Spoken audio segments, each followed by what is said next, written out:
Good evening, ladies and gentlemen. I hope that you're doing well and feeling good, having a good night out there. Right now, this is the last video that I'm recording for this particular night before I head off to go to bed. And so let's go ahead and end with a little bit of Tchaikovsky. We're going to listen to the second movement of Symphony No. 5 in E minor, as led by Mavrinsky. We're listening to this because it was suggested and sponsored by Durati. Durati, thank you so much for the request. Thank you so much for the support. I appreciate that. You told me to listen to it with my eyes closed. It's 10 times better. No problem with me. That sometimes when listening, I mean, you guys see me when I'm listening to, especially instrumental, classical, anything with a little bit of ambience. Sometimes I just close my eyes. I'm not going to sleep. I'm just listening, to be honest. So let's go ahead and give this a listen. It was composed between May and August of 1888 as well. Let's go ahead and pull up the video. We would discuss it. We will listen first.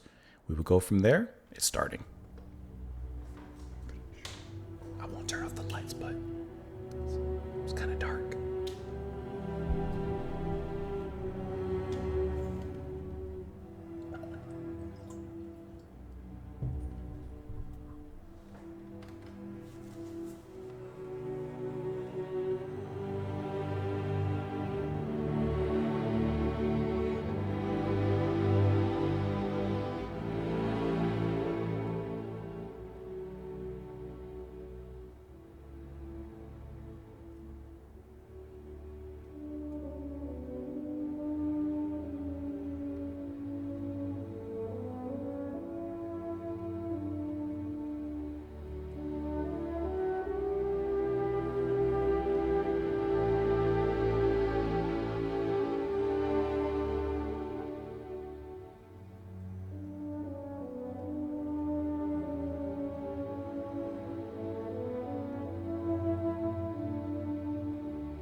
It's like the wake up melody.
It's plucking.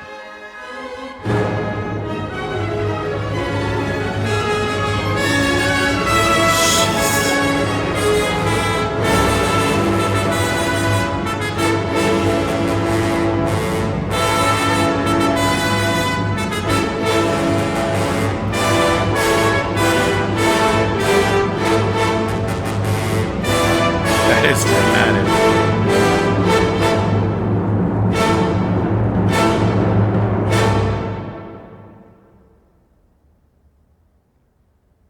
Is that it? No. Okay. I didn't know how long it was. I didn't look.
The scaling amongst the sweeping strings.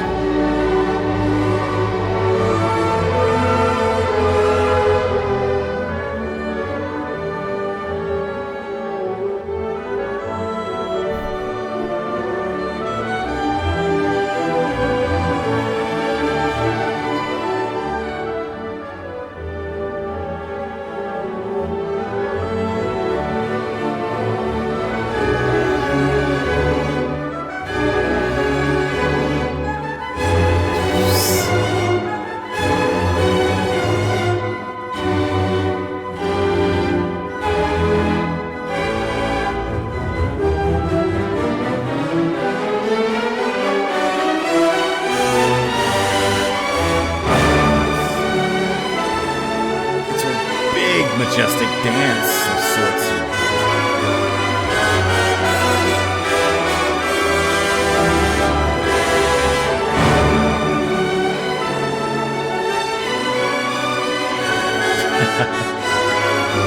Flying through the air.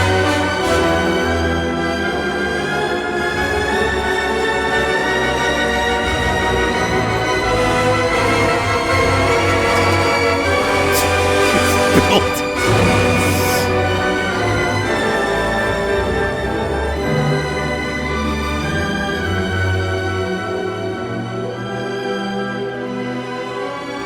I'm just looking at the time. I wanted to know when that occurred. I want to remember that.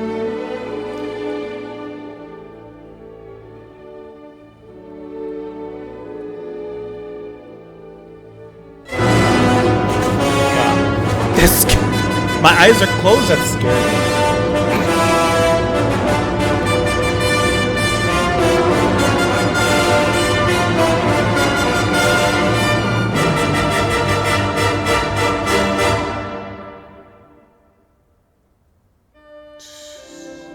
Stravinsky is that, man?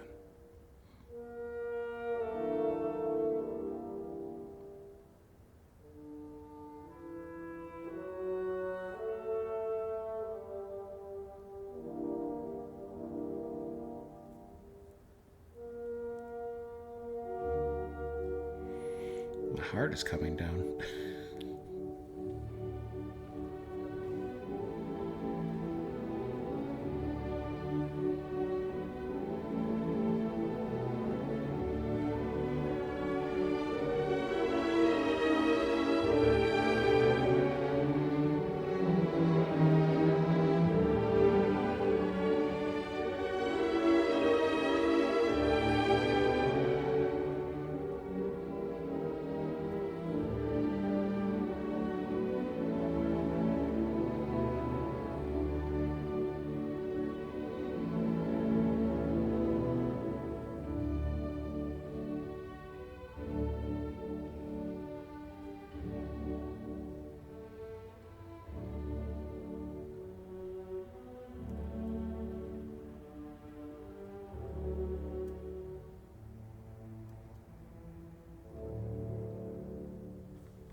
You're not going to believe this. Right as this piece was ending and I opened my eyes, there was a tiny little spider just descending from who knows where over there. Honestly, he's fine. He's not hurting anybody except the flies. Okay. The only thing that we've listened to from Tchaikovsky on this channel is the Nutcracker. Okay, we checked that out. When was it? Over Christmas, I want to say I released it, or somewhere around that time. And I'm just taking my knowledge of that and bringing it here. This piece has such a sensibility for the theatrical and the dramatic. And there's kind of two really big peaks in here. The latter around 9 minutes and 30 seconds, which I wanted to look at really quick because we're going to return to that. There was something about the build-up to it that reminded me of a circus or some sort of events, maybe like a Cirque du Soleil, when throughout the piece, it has been building up to that moment. I'm getting there. It's building up to that moment, and it has these wonderful moments of ambience and of a kind of dance to it. There's almost waltz-like movements to some of it, and like it's like little stage acts, little fun, really majestic in its own way. And then it builds up to some peaks. You know, the jugglers come out, the tightrope walkers come out, and they, you know, execute daring feats of agility and balance and such. Cool. We come to expect that when we go to the circus. And then it brings it back down into the valley of the music, into the valley of the show. And perhaps, you know, at that point, the clown car comes out and there's some fun hijinks that happens. And then we begin to build up to the main act. We begin to build up to the showstopper, the part that's going to make the audience hold their breath. The part that brings your heart into your mouth and you can feel it. The tension makes you sweat. Maybe someone passes out. Medical staff is nearby. This is the part of the show that everyone is waiting for, that has been built up and hinted at throughout. What could it be? Who knows? Use your imaginations when it comes to the circus, but it is that daring act that progressively gets even more daring, and you think, are they going to do another one? Are they going to hold another spiked ball? Are they going to put another flaming torch in the air? And they just keep escalating and escalating it. Bringing that back here. Actually, can I make this more literal? If you'll allow me to, you know what? It makes me think of, what is it called? It makes me think, speaking of Cirque du Soleil, I'm definitely not playing all of it because it will it will more than likely get copyright issues. I can't find the exact thing I'm looking for. But it reminds me of this a little bit. I'm not going to play it once again. I'm not playing this whole thing. But it reminds me of like this act, right? Very dangerous as they're going in there. Eventually they start doing flips on here. He's on the outside of it and stuff. Okay? All right. It just keeps getting progressively more exciting and dangerous. And, you know, the audience, you get those shocks and awes. Okay. Bringing that back to the music here. The music here from Tchaikovsky, this particular movement, it feels exactly like that. It's this circus of sound, of colors, of assortment of acts that's constantly happening and going off. Some in the valley of the show. And then, like I said, you get that first really big peak early on. And it kind of comes down a little bit, changes a little bit. The acts have changed out. But it is building up 100% to that showstopper at the end. Incredible. I think that is so cool how this is performed and the majesticness of this track, the majesty of this piece that is really, really nicely captured. Let me pull back the track here again. Take you guys on this journey with me here. I'm going to lower the volume just a tad bit. Okay, really great ambience at the beginning. Skipping a little bit ahead. This is majesty. This is glory. it just sounds beautiful, calm, but incredibly moving and emotional as well. Moving just a little bit past that. Here, you begin to get these first waves crashing against the rocks from the strings of drama, of buildup. And there's portions of this that crash against the rocks, and then those waves recede, not to be seen again for a while. And you say, okay, that was like a little something, a little push, but not so much over the board. But we keep going, right? Pulled back now. But you hear the acrobatics in the movements of the strings here. And eventually that swing becomes more weighty, begins to drag more in with it, and eventually just capitulates into percussion and a, what's the word I'm thinking of? A maelstrom of melody. But then it gives way to something incredibly beautiful. You heard how it just broke that particular wave. It broke through the glass, and it just became like, oh, beautiful. It's like a flower blooming at that particular moment, earning its petals. It comes back in. Now, about halfway through here we go. You get a little pause that I thought was the end of the piece, but not so. That's that first big peak. This is that first big peak, that first showstopper, but not completely fully realized. Not completely. We bring it back down here. Here, right in that is that lull that also changes the music a little bit as well. It creates something that imagery-wise, I don't know why, but it makes me think of waking up on a farm with the day ahead of work. This just has that particular kind of feel to it. It recreates everything from peace. Like I said, off of the peak, off of this, coming back down here. There's your first wave. But that second wave is coming, and boy, is it going to hit hard when it does. The way that the orchestra builds up to eventually, I'm going to the climax, so just prepare rather your ears, because it's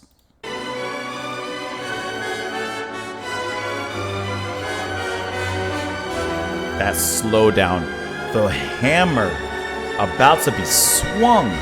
This is the are they really gonna do it? Are they really gonna do it? They're doing it, they're doing it, they're doing it. Bang! And still, the notes give way to a very peaceful and melodic resolution there. For all that drama that was built up, as soon as the percussion hits, it lets go into a very singable and light melody. That, I think, is performed incredibly, and such a wonderful way of composing this. You know, with such dramatic highs and calm lows, it really makes this for an interesting listen. And throughout, it contains and retains, I should say, its naturalness. None of this sounds forced. It didn't sound like the music was being pushed against its will to those peaks or to those climaxes. It very much was foreshadowed and it just grew into it naturally. I think that was really well done and a great piece, a great portion. Let's look at some of the info here on this particular symphony. Let's see, it's one of his most celebrated works. The symphony is one of many pieces that depict and contemplate fate, using a musical motif that repeats throughout the work. First performed in St. Petersburg. In the first 10 years after graduating, he completed 3 symphonies. After that, he started 5 more symphony projects, 4 of which led to a completed symphony premiered during the composer's lifetime. He was just very prolific at that particular moment. Here we go, of course. The second movement begins with the continuation of the tragic sonority of B minor. And it goes on from there. We get the solo horn as well that calls out beautifully in this piece here. The second movement is often recognized by its famous horn solo. The opening melody of the movement, marked doce con molto espress, the melody is praised for its poignant romanticism, lyricism, and singability, whilst also requiring exceptional musicality, expression, and control of dynamics. While not necessarily in this particular portion that we listened to, there is some waltz-like movement to be had. As it, like I said, it even seems like it kind of had that hinted at in the movement that we listened to. Tchaikovsky himself considered the ending overdone and excessive. Well, we haven't heard the ending, so I don't want to speak or read about that. Don't want to get ahead of ourselves. That was really nice. I enjoyed that a lot. Especially it really did feel like a well-performed, I mean, it's most respectfully circus. I don't mean that to come across disrespectfully. That's the imagery that appeared in my mind. Let me know what you all thought, of course, in the comments down below. I appreciate you all being here. I appreciate you joining me here and listening to me rambling and ranting and talking about things I don't know, but I can just say it sounds good to me or it doesn't sound good to me, and this sounds good to me. Durati, thank you so much for the request as well. I appreciate the support. Hope that you guys enjoy the rest of your evening. Come back again tomorrow. I'll serve up something, and I will see you all then. Bye, guys.